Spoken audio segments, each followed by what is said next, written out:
Hello, this is James Arthur Ray, the author of the New York Times bestseller Harmonic Wealth, and my latest book, Life Unleashed: How to Live Life on Your Own Terms, Harness Your Unique Genius, and Have Maximum Impact on the World. Now, I have invested over 30 years of my life studying the psychology, the science, the strategies, the habits of what is ultimate human performance, of living your best life, of reaching the pinnacle of your potential. And so what I'd like to do here over the next several weeks, and we'll start here today, is I want to start a series that will unfold over the next several weeks that are about the 6 factors of superhuman success. Sound interesting? I promise you it is. The 6 factors of superhuman success. And I want to start with the research of Lewis Terman from Stanford University, a psychologist at Stanford University. Years ago, he was obsessed with the area of genius. Now, he only approached the area of genius from an intellectual perspective. In other words, an intelligence test, maybe an SAT. And what he found was, well, what we already knew actually was that an intelligence of 150 up to 200 was considered genius. And so he found all these individuals that had an intelligence based upon testing of 150 plus. And he was obsessed with them. In fact, again, Lewis Terman, they became known as the termites.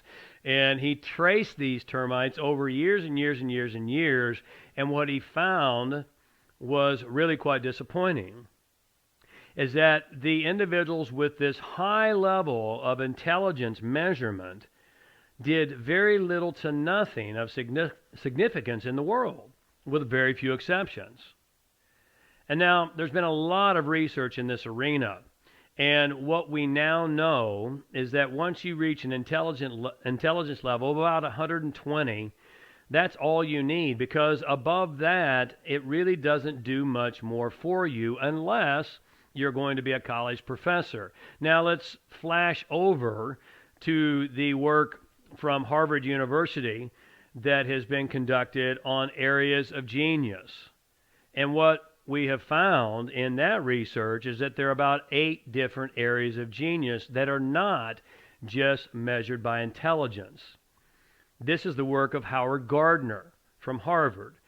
There are 8 areas that are very rarely, if ever, even addressed in our traditional school system. In fact, Gardner from Harvard University says that our traditional school system is absolutely dysfunctional. He says that unless you want to be a math professor or a literature professor, English, it doesn't do a whole lot for you besides develop discipline. Of course, there's benefit in that. So what's my point? My point is that talent must be present, but it's not enough. So if we're looking at the 6 factors of superhuman success, the first one is talent. And I submit to you that you must begin at the beginning. Now you may say to me, James, what does that mean? Of course you have to begin at the beginning. Don't we always begin at the beginning? Well, not necessarily so. Because how many times were you asked or tested in your traditional schooling, in your traditional upbringing, for what your innate abilities were, what your unique gifts and talents were, what I call your unique genius? Now, if you've been following me for the last year, you know I have coined a term called innate ability development, and that's beginning at the beginning. When I coach individuals, the first thing I ask them is, what are you good at?